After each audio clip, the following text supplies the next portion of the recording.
Hello, എന്തൊക്കെയാണ് എല്ലാവരും വിശേഷങ്ങൾ? ഇന്ന് ഞാനൊരു ഒരു ടോപ്പിക്കായിട്ട് സംസാരിക്കാമെന്ന് വിചാരിച്ചു. ഒരു എക്സ്പീരിയൻസ് ഷെയറിങ് തന്നെയാണ്. റിയലായിട്ടുള്ള ആർട്ടിസണൽ ഊത്, ശരിക്കുള്ള ഊതുമായിട്ടുള്ള ഊത് ഓയിൽ, റിയലായിട്ടുള്ള ഊത് ഓയിലായിട്ടുള്ള ഒരു ഒരു ഒരു എക്സ്പീരിയൻസ്. ഓക്കെ,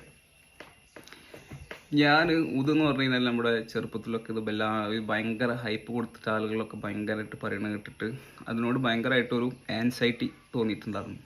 എന്താണ് ഈ സാധനം, എങ്ങനെയാണ് ഇതിൻ്റെ സ്മെല്ല്, എങ്ങനെയാണ് ഇത് ഇരിക്കുക എന്നുള്ള കാര്യങ്ങളൊക്കെ.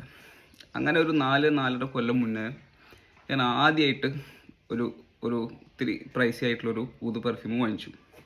നമ്മുടെ ഒരു ലോക്കൽ സ്റ്റോറിൽ നിന്നാണ്. അന്ന് 800 റുപ്യായിരുന്നു 3 ml. അതിപ്പോഴും എൻ്റെ കയ്യിലുണ്ട്. അല്ല, ഇത് രണ്ടാമത് വാങ്ങിച്ചതാണ് കേട്ടോ.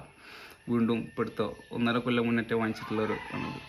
ഇതിന് അന്ന് അവരെൻ്റെ അടുത്ത് പറഞ്ഞ പേര് ഊത് കമ്പോഡി എന്നുള്ള പേരാണ്. ഇത് ഊത് കമ്പോഡി ഒന്നല്ല കേട്ടോ. ഇത് അജ്മലിൻ്റെ ദഹനൽ ഊത് ഹയാത്തി എന്ന് പറഞ്ഞിട്ടുള്ളൊരു അതിനായിട്ട് സിമിലറായിട്ട് വന്നിട്ടുള്ളൊരു സാധനമാണിത്. അങ്ങനെ ഞാൻ ഇവർ ഈ പറഞ്ഞ പേരൊക്കെ വെച്ചിട്ട് ഞാൻ അത് മനസ്സിൽ ഓരോന്ന് കണക്ക് കൂട്ടിയാണ്. ഇത് നല്ല ഫ്രാഗ്രൻസാണ്. ഏറ്റവും ബേസിക്കായിട്ടും ഏറ്റവും ബിഗിനറിന് പറ്റിയിട്ടുള്ള ഒരു ഊതാണ് ഇതിലുള്ളത്. ഓക്കെ, ഊത് എന്ന് പറഞ്ഞു കഴിഞ്ഞാൽ എടുത്തുകൂടെ ഊത് പോയിട്ടുണ്ട് എന്നല്ലാതെ ഇതിൻ്റെതായിട്ടുള്ള ഒരു ഐഡൻറ്റിറ്റി കീപ്പ് ചെയ്യുന്ന ഒരു ഇതാണ് ദഹനൽ ഊത് ഹയാത്തി.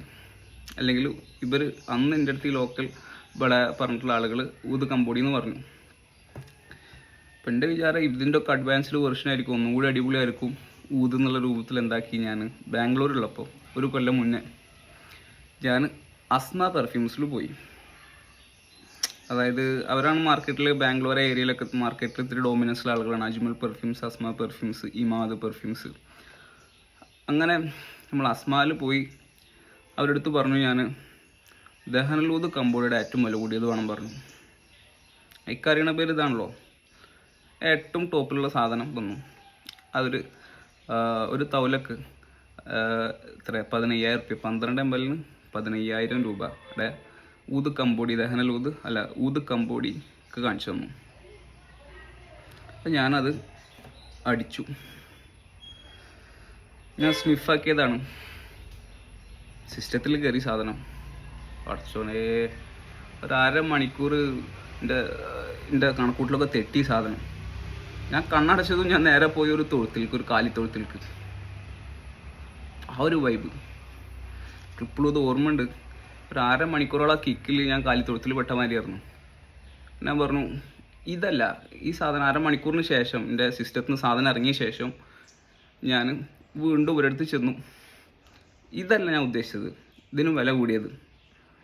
ഓക്കെ, അപ്പം എൻ്റെ വിചാരം ഇതിന് വില കൂടിയതാകുമ്പോൾ ഇത്തിരി കൂടി നന്നാവുമെന്നാണ് ഞാൻ വിചാരിച്ചത്. അങ്ങനെ അവരെന്താക്കി, എനിക്ക് ദഹനൽ ഊത് ഷെംസ്, അവരെ തന്നെ ഒരു ഹൈ ക്വാളിറ്റി സാധനം, അതും ഇതേ പ്രൈസ് റേഞ്ച് തന്നെയാണ്. ഒരു തവലക്ക് 15,000 രൂപ. അത് സ്നിഫാക്കി വീണ്ടും സിസ്റ്റത്തിൽ കയറി.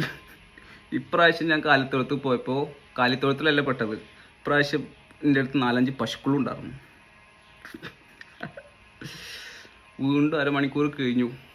പിന്നെ എനിക്ക് പേടിയായി. ഈ സാധനം സ്നിഫ് ചെയ്ത് കഴിഞ്ഞാൽ എൻ്റെ തലയൊക്കെ ഇങ്ങോട്ട് പൊട്ടിത്തെറിക്കുകയാണ്. അമ്മാതിരി സ്ട്രോങ്നെസ്സും സ്കാങ്കിനെസ്സും മിനിമാലിക് ഫീലാണിത്. ഞാൻ പറഞ്ഞു, ഇത്ര വീര്യം കൂടിയത് സാധനങ്ങൾ വേണ്ടത്, എങ്ങനെ നോക്കിയാലും ഇത് പറ്റണില്ല. അങ്ങനെയാണ് നമ്മൾ എന്താക്കി, അസ്മ പെർഫ്യൂംസ്, ഇതാണ് ബോക്സും കാര്യങ്ങളൊക്കെ, ഊത് കൽക്കസ് എന്ന് പറഞ്ഞിട്ടുള്ള ഒരു സാധനം വാങ്ങിച്ചു. ഊത് കൽക്കസ്. ഇത് പേടിയാണ് ഇത് ഉപയോഗിക്കാൻ, അത്ര സ്ട്രോങ് ആണിത്. പക്ഷേ എന്നാൽ മറ്റേ രണ്ടിൻ്റെ അത്രയും സ്ട്രോങ് അല്ലതാണ്.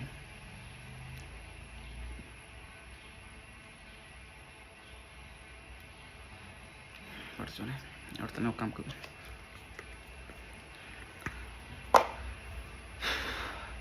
അപ്പോൾ അത് ഒരു എന്താ പറയുക, ഊതിൻ്റെ നല്ല പെർഫ്യൂം ഭയങ്കര ഇഷ്ടമായതുകൊണ്ട് ഊതിലൊരെണ്ണം കളക്ഷനിൽ ഇരിക്കട്ടെ എന്നുള്ള രൂപത്തിൽ, ഏതെങ്കിലും ഒരു കാലത്ത് അടിക്കാന്നുള്ള രൂപത്തിൽ വെച്ചിരിക്കാനത്.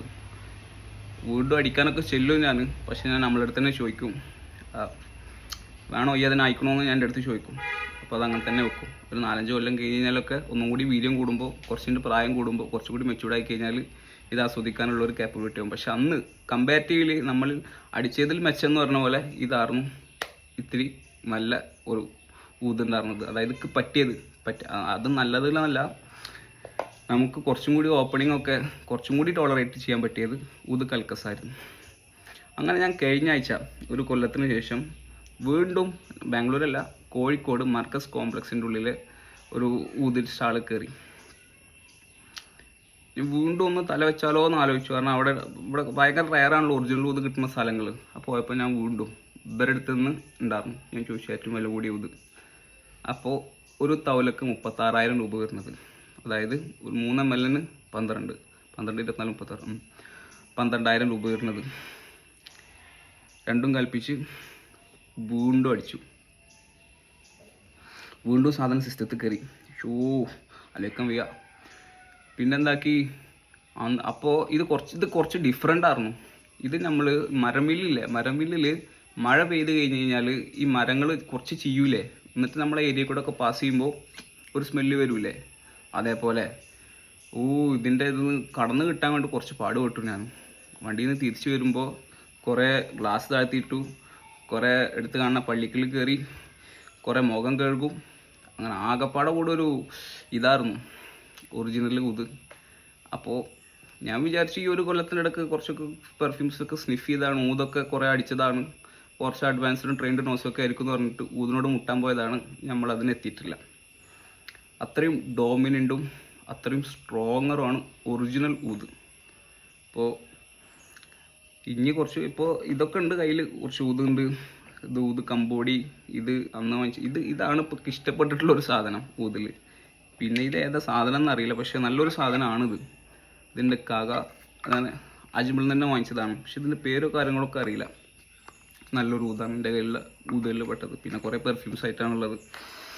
അങ്ങനെ ഇതൊക്കെയാണ് ഞാൻ ആർട്ടിസണലായിട്ട് ഇതാണ് എൻ്റെ ഒരു എക്സ്പീരിയൻസ്. ഞാൻ ഊതുമായിട്ട് ഞാൻ ശരിക്ക് ഒന്ന് തല വെച്ചപ്പോൾ എനിക്ക് ഉണ്ടായിട്ടുള്ള കാര്യങ്ങൾ ഇതൊക്കെയായിരുന്നു. അപ്പോൾ ഞാനൊരു ചെറുങ്ങനായിട്ട് എൻ്റെ ഒരു എക്സ്പീരിയൻസ് ഈ വീഡിയോയിൽ ഷെയർ ചെയ്യാമെന്ന് വിചാരിക്കുന്നു. നിങ്ങളുടെ അഭിപ്രായങ്ങളും ഇതിൻ്റെ ആൻസൈറ്റി അല്ലെങ്കിൽ ഇത് ഊതിൻ്റെ ഭംഗി അറിയുന്ന ആളുകൾ താഴെ കമൻറ്റ് ചെയ്യുക. ഓക്കെ, ഞാനതിന് എതിരല്ല കേട്ടോ, ഞാൻ അങ്ങോട്ട് എത്തിയിട്ടില്ല എന്നുള്ളതേ ഉള്ളൂ.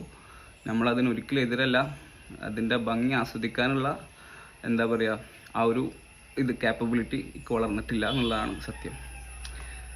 അങ്ങനെ ഇൻഷാ അല്ലാഹ് അസ്സലാമു അലൈക്കും. നമുക്ക് അടുത്തൊരു വീഡിയോ ആയിട്ട് വരാം.